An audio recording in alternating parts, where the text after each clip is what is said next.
Born to perform. I am a child of the fabulous 50s. Popular movies included Come Back Little Sheba, The Creature from the Black Lagoon, Blackboard Jungle, and Rebel Without a Cause. If our family drama had been made into a movie, it could have been Come Back Little Shithead, Creatures Back from the Lagoon, Backyard Jungle, or my favorite, Devil Without a Cause. Some relatives complained that Mama had no backbone, but for a woman without a backbone, my Mama could really dance. Daddy could really dance too.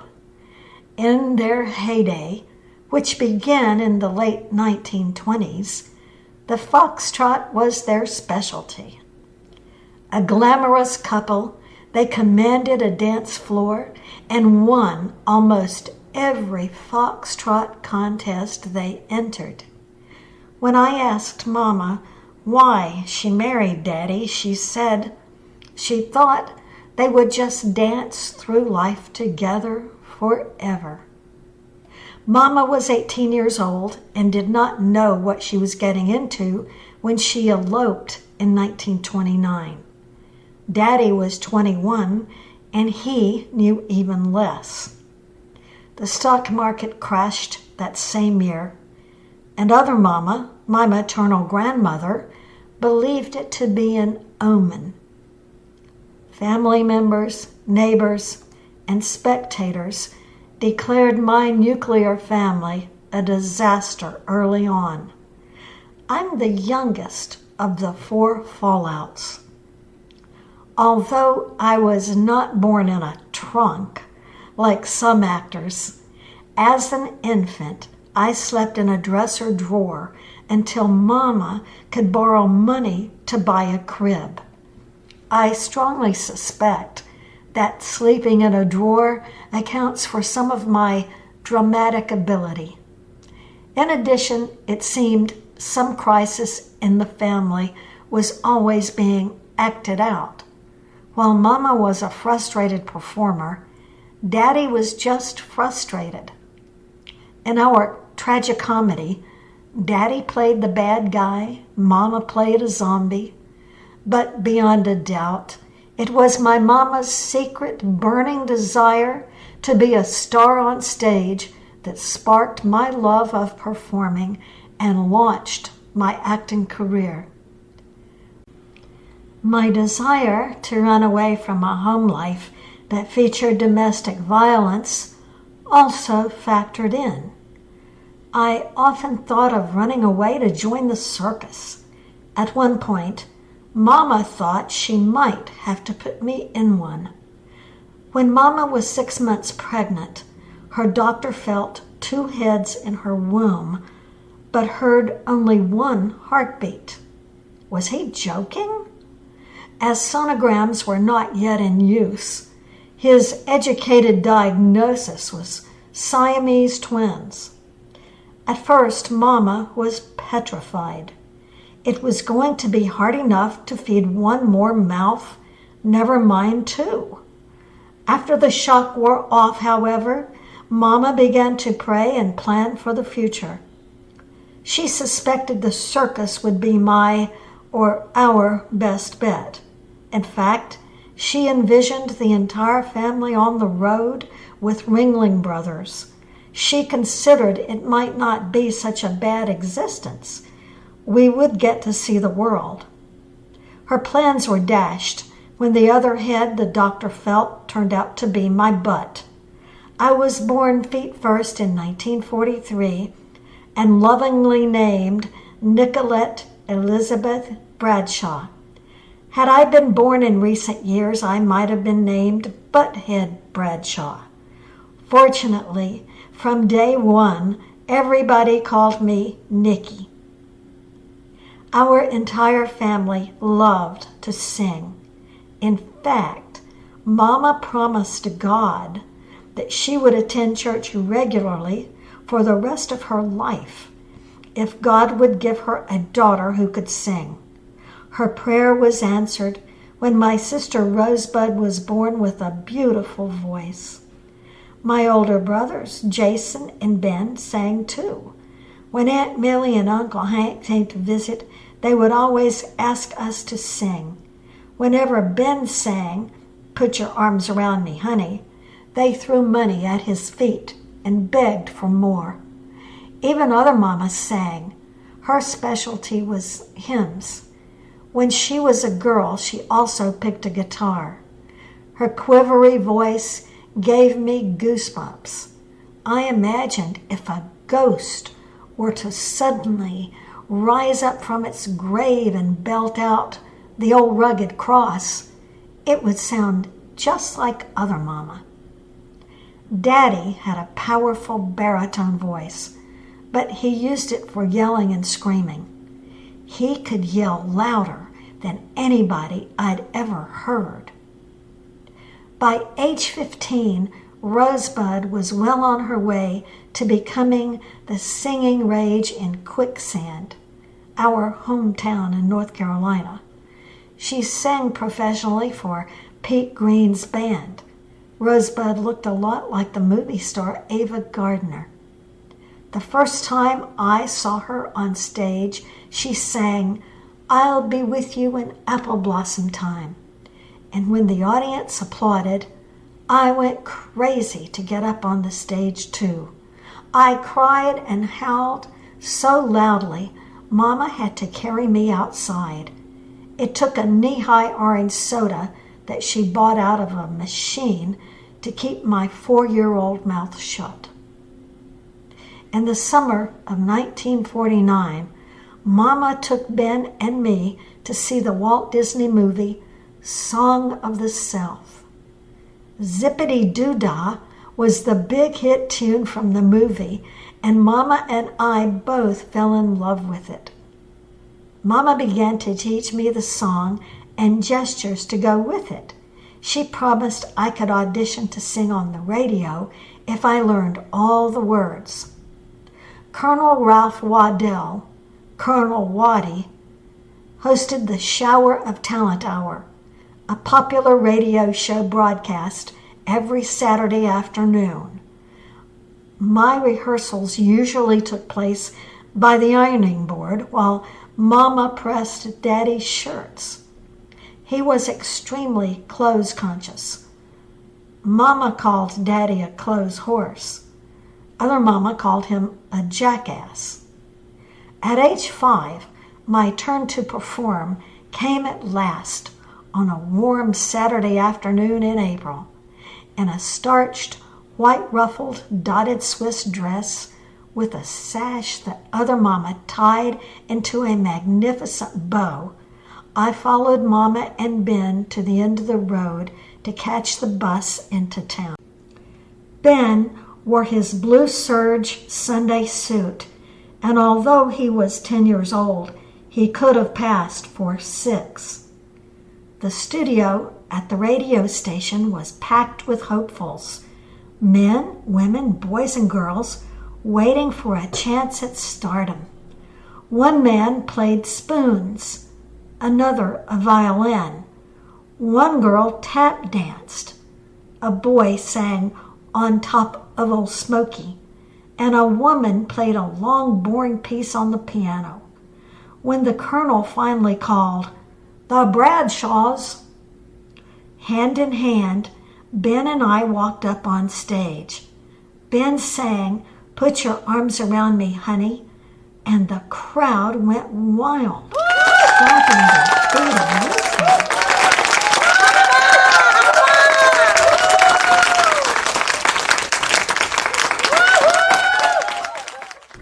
Not to be outdone, I burst into Zippity-Doo-Dah, and again the audience went wild.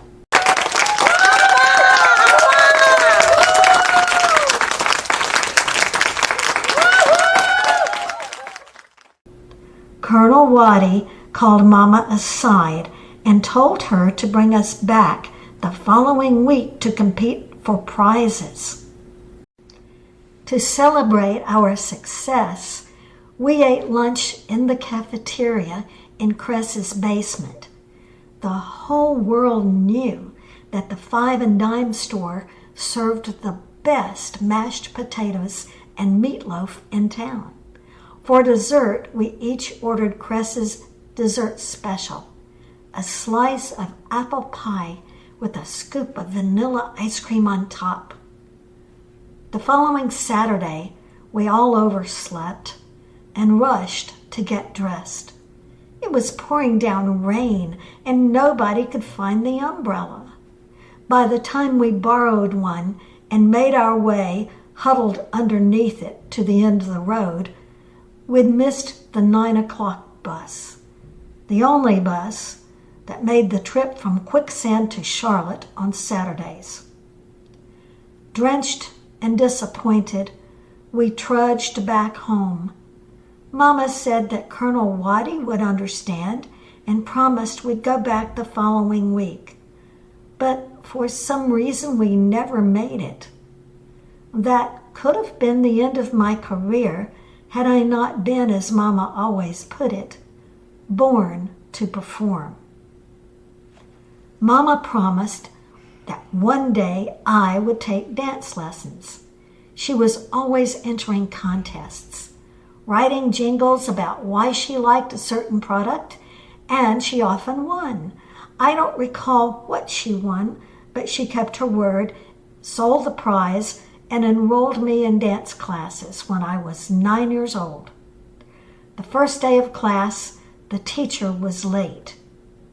The prospective students, at least 10 or 12 of us, settled down on a mat on the floor while parents stood nearby.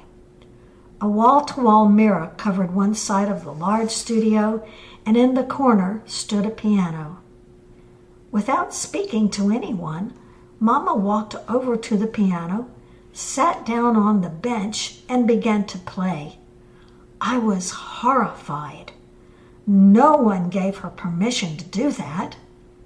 Mama was a talented musician. She studied piano as a child and could play any song by ear after hearing it only once. I became worried we would all be asked to leave when suddenly a nice-looking young man swept gracefully into the studio. Mama stopped playing. The room grew quiet. He apologized for being late and introduced himself as our teacher, Reginald Woods. Then he walked over to Mama. I held my breath. "You can really play," he said. "My piano player quit last week. Would you like a job, Mrs. Lavinia Bradshaw?" Mama said, and that's how it all began. Reginald Woods was blind. I often felt invisible in his presence. As a teenager, he had several operations that restored much of his sight, but he had to wear glasses to read. I learned the steps and routines he taught faster than most of the other students, and I was eager to learn more. Mama bragged that I danced like the movie star Eleanor Powell. In the golden age of Hollywood, the 1930s to 40s, the beautiful, nimble-footed dancer and actress starred in musicals. Eleanor was a fantastic tap dancer. I loved to tap dance too and felt thrilled at the comparison. But Reginald rarely acknowledged my talent. In fact, he hardly spoke to me. Mama explained that Reginald didn't want the other students and their parents to think I was getting special treatment because she played for the classes. I felt sad about that and frustrated, but I loved the classes. Unfortunately, after 3 years, the owner of the dance studio closed it down, and sadly, my lessons ended. It could have been the end of my dream to entertain, but fate stepped in, and her name was Miss Thurman, my 7th grade school teacher. She cast me as the lead in a play that we were to present to the entire school. I was thrilled and set about to learn my lines. Of course, Mama helped me memorize the lines and give them the proper emphasis. I felt completely at home on stage and enjoyed every minute of the play, even when the fireman forgot his one line, "Bring in the hose." Mama came to see the play, and afterward we walked home together. She praised my performance over and over. She said, "You are a natural-born actress." The Musketeers were an institution in Quicksand. Every year, for as far back as anyone could remember, they brought to life such classics as Aladdin's Lamp, Tom Sawyer, and Anne of Green Gables. For only a dime, school students could experience the thrill of live theater. I was 12 when I saw their rendition of Cinderella. Although the thick pancake makeup couldn't hide his acne, the prince looked handsome in blue tights. It wasn't just the prince's smile that revealed perfect white teeth, or the cap with the blue plume cocked on the side of his head that made my heart beat faster. It was everything. I fell in love with the old battered wood-paneled station wagon that carried the Musketeers, the black trunks filled with costumes and scenery, and the flyers. A picture of each player appeared on the flyer with a short bio. I was an excellent student and always obeyed my teachers, but that day I lied. I raised my hand, asked to use the bathroom, then calmly walked out of class. At the end of the hall, I broke into a run and headed out the side entrance. Breathless, I arrived just in time to watch the Musketeers pack up their presentation of Cinderella. I stood by the edge of the school steps watching. They moved quickly without speaking. Each one knew exactly what to do. I wondered if they were rushing because they had to perform the play again at another school, or if they were hungry and just wanted to go eat. The prince looked somewhat paler than he did on stage, but my heart began to pound at the sight of him. The woman who played Cinderella was pretty, but she wasn't a real blonde. She had worn a wig. She had long, dark brown hair slicked back in a ponytail. A cigarette dangled from her bright red lips as she squeezed into the back seat beside the rest of the cast. The driver, I think he played the footman, who brought the glass slipper for Cinderella to try on, turned the station wagon around. Catching my eye, the driver smiled and waved, and I waved back as he sped away down the dirt driveway to the main road. They disappeared like magic in a cloud of red dust, and I wished they'd taken me with them. That's it. That's what I want to do when I grow up, I decided. I'll become an actress and travel with the Musketeers. That night, before I went to sleep, I removed the Cinderella flyer from my notebook and kissed the picture of the prince over and over. I got down on my knees beside the bed and prayed, "Heavenly Father, thank you for all my blessings, and please let me travel with the Musketeers. If you'll let me do that, I'll never ask for anything again as long as I live, except that you bless Mama, other Mama, Rosebud, Jason, Ben, and..." I don't have to tell you that prayers get answered.